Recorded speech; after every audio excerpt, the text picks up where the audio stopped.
திருச்சிற்றம்பலம். தென்னாருடைய சிவனை போற்றி, எந்நாட்டவர்க்கும் இறைவா போற்றி. சிவமூர்த்தங்கள் 64ல் 20வதாக நம்ம பார்க்க போகிறது திரிபுராந்தக மூர்த்தி. தாரகாசனுடைய மைந்தர்கள் தாராக்ஷன், கமலாக்ஷன், வித்யுட்மாலி அப்படின்னு 3 பேர் இருக்காங்க. அவங்க பிரம்மனை நோக்கி பல காலம் தவம் புரிஞ்சு வரும் பொழுது பிரம்மா அவர்களுக்கு காட்சி கொடுக்குறாரு. காட்சி கொடுத்து என்ன வர வேண்டும் அப்படின்னு சொல்லி கேட்கும் பொழுது அடியேங்கள் அழியா வரம் அருள வேண்டும் அப்படின்னு சொல்லி கேட்குறாங்க. அப்போ பிரம்மாவானவர் அழியா வரம்ங்கிறது எல்லாருக்கும் உண்டு. கற்பகாலம் கழிஞ்சால் நானும் கூட அழிஞ்சு போவேன், இந்திராதி தேவர்கள் எல்லாருமே இறந்து போவோம், இறக்காமல் இருக்கக்கூடியவர் ஈசன் ஒருவர் தான் அப்படின்னு சொல்லி நீங்கள் வேறு ஏதாச்சும் வரம் கேளுங்க, மோட்சத்தை கேட்டால் கூட கொடுக்கலாம் அப்படின்னு சொல்லி சொல்லும் பொழுது இவங்க 3 பேரும் பொன், வெள்ளி, இரும்பால் அமைஞ்சக்கூடிய மதில்களை கொண்டிய முப்புறம், அதாவது பூமி, அந்தரம், சொர்க்கலோகம், இந்த 3 உலகத்துலேயும் வேணும். இது 1000 வருஷத்துக்கு ஒரு முறை அது விரும்பிய இடத்துக்கு போகக்கூடியதாக இருக்கணும். அந்த 3ம் ஒரு நேரத்தில் சந்திக்கக்கூடிய அந்த ஒரு நிமிடத்தில் சிவபெருமானே ஒரு கணையால் அழிச்சா அன்றி வேறு யாராலையும் அழியாத வர வேணும் அப்படின்னு சொல்லி கேட்குறாங்க. பிரம்மாவும் அதே மாதிரி வரத்தை கொடுத்துட்டு மறைஞ்சிடுறாரு. இந்த தாரகாட்சன் இவங்க 3 பேர் என்ன செய்கிறாங்க, பல வகையான சேனைகளை வச்சுக்கிட்டு மயன், அதாவது தேவதச்சன் மயன், அவனை கூப்பிட்டு அவங்க விரும்பியபடி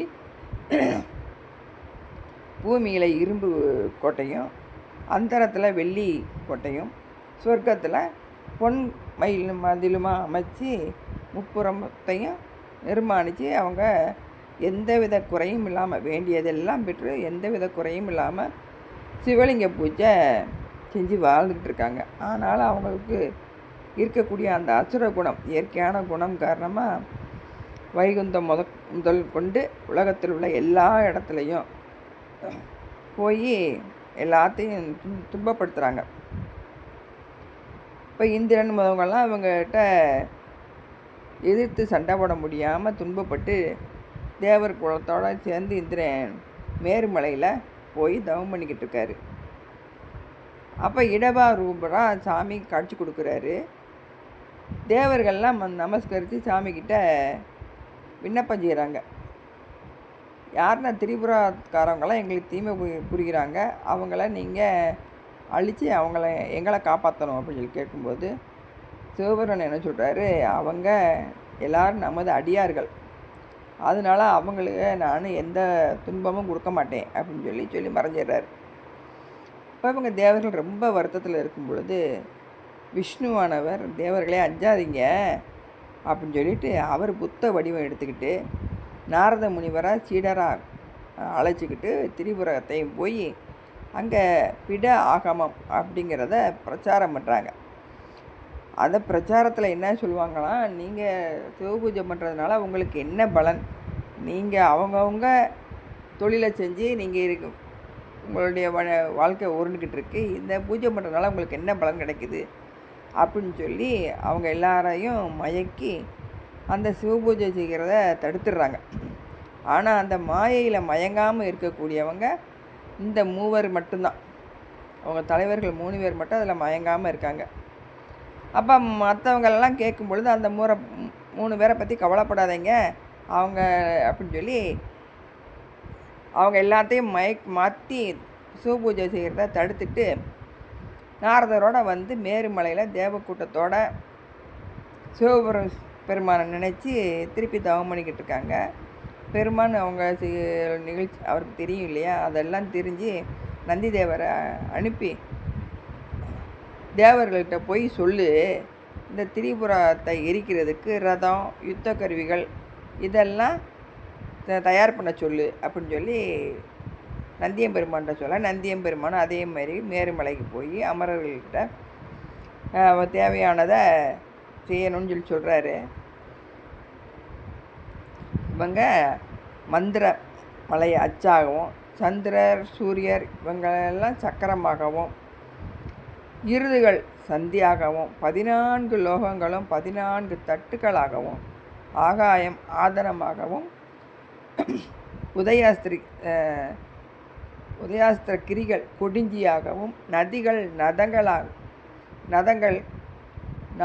நதங்களும் நாட்டுக்கொடியாகவும், நட்சத்திரங்கள் நல்ல விதானமாகவும், மோட்சலோகம் மேல் விரிவாகவும், மகங்கள் சட்டமாகவும், நாள் முதலிய காலாந்திரயங்கள்லாம் எண்ணெயூற்றும் இடுக்கு மரமாகவும், அஷ்ட பருவதங்களும் தூணாக 8 திக்கு விஜயங்கள் இடையில் தாங்கவும், சந்த சமுத்திரம் திரைச்சீலையாகவும், ஞானேந்திரியம் கண்மேந்திரியங்கள் கலன்களாக, கலைகள் முளையாக, புராணம் வேதாங்கம் சாஸ்திரம் மனுக்கள் எல்லாம் மணியாகவும், மருத்துக்கள் படியாகவும் அமைந்த நல்ல திவ்யமான ஒரு தேரை தயார் செஞ்சு, வேதங்கள் 4 குதிரைகளாக பூட்டி, பிரம்மனை தேர் சாரதியாக நிறுத்தி, பிரணவமே குதிரையை தூண்டக்கூடிய கோளாக கொண்டு, கங்கை அதிதி முதலிய தேவ நங்கையர்களால் 4 புறமும் சாமரம் வீசியவும், தும்புரு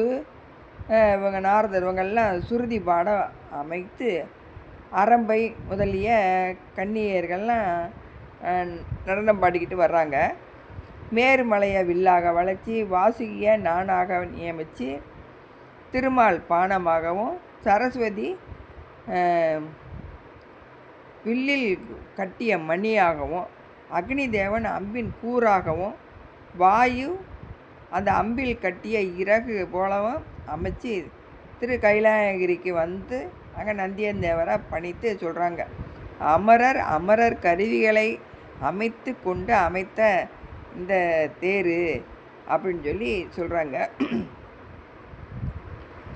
அப்போ இறைவன் தேவியோடு சேர்ந்து இடபாரூபம் அங்கே வர்றாரு. அங்கே வந்து இமையவர்களுடைய அவங்களுடைய எண்ணப்படி அதில் காலை வைக்கிறாரு. அதோட தேரோட அச்சு முறிஞ்சு போயிடுது. அந்த சமயத்தில் அச்சுதன், அதாவது திருமால், அந்த கணமே விடையா தாங்கி எம்பெருமானை தாங்குறாரு. ஆனால் அவரை தாங்க முடியாமல் தரையில் மேலே விழுந்துடுறாரு. சிவபெருமான் அவரை தெரிஞ்சு அந்த இடத்த அந்த விடை மேலே இருந்து இறங்கிறாரு. அப்போ பிரம்மா விநாயகப் பெருமானை நினச்சி பூஜை பண்ணுறாரு. அவரோட அருளால் அந்த விரதம், அதாவது அந்த மயங்கிய விழுந்திருக்க திருமாலாகிய அந்த விடை எந்திரிச்சிருது. அப்போ முன்போல் அந்த எந்திரிச்ச உடனே பெருமான் அம்மையாரோடு அதில் உட்காந்து தன்னோட மூத்த பிள்ளையார், இளைய பிள்ளையார், திருமால், இந்திரன் முதலான தேவர்கள்லாம் வாகனத்தில் ஏறி வரவும், 30 முக்கோடி தேவர்களும் எல்லா பக்கத்துலையும் சூழ்ந்து வரவும், சப்த ரிஷிகளும் ஆசீர்வதிக்கவும், நந்தியந்தேவர் பொற்பிரம்பு கையில் வச்சுக்கிட்டு முன்னாடி போகிறாரு. பானுகம்பன், வாணன், சங்குகண்ணன் முதலிய சிவகணநாதர்கள்லாம் வாத்தியம் மிக இசைச்சிக்கிட்டு வர்றாங்க. சிவபெருமான் ரத ரூபராய் திரிபுரத்தை சம்காரம் செய்வதற்காக அங்கே வர்றார். வரும்பொழுது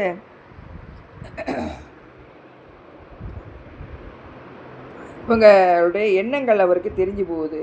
அதாவது தேவர்கள்லாம் நம்ம தான் தேர் அமைச்சு கொடுத்தோம், நம்ம அமைச்சு கொடுத்த தேர் மூலமாக தான் இறைவன் இந்த முப்புறத்தை எரிக்க வராரு, இல்லாட்டி வரால அப்படின்னு நினச்சி அவங்களுக்குள்ள ஒரு கர்வம் வந்துடுது. கர்வம் வந்த உடனே அந்த பூட்டிய நாணை கீழே வச்சுட்டு அந்த அம்மையை பாய் ஒரு சைடில் பார்க்குறாராம். கடை கணிந்து அம்மையை பார்த்துட்டு அந்த முப்புறத்தை பார்த்து ஒரு சிரிப்பு சிரித்தாராம். முப்புறமும் தீயால் எரிஞ்சு சாம்பலாயிருச்சு. ஆனால் அந்த எரிஞ்சதில் சிவபெருமானை வழிபடுறத தவறாமல் இருந்த அந்த மூவர் மட்டும் எந்த ஒரு தீமையும் இல்லாமல் பெருமான் முன்னாடி வந்து பணிந்து நிற்கிறாங்க. அப்போ அவங்க 3 பேர்த்தில் 2 பேரை துவார பாலகராகவும், ஒருத்தரை அவர் இந்த குடமுழுக்குன்னு ஒரு வாத்தியம் வாசிக்கக்கூடிய ஒரு பதவியும் அவங்களுக்கு கொடுத்துட்றாங்க. அதெல்லாம் முடித்ததுக்கப்புறம் இவங்க எல்லாரும் அவங்கவுங்க தேவர்கள் எல்லாரையும் அவங்கவுங்க இடத்துக்கு அனுப்பி வச்சுட்டு இவரும் சிவபெருமானும் கைலாயகிரிக்கு போய் சேர்ந்துடுறார். இப்படி அமரர்கள் துயரை தீர்க்கும்படி முப்புறத்தை சிரித்து எரித்த சிவபெருமான் தான் திரிபுராந்தக மூர்த்தி என்ற திருநாமமுடையவராக இருக்கார். திருச்சிற்றம்பலம். அடுத்த பதிவில் பார்க்கலாம். திருச்சிற்றம்பலம்.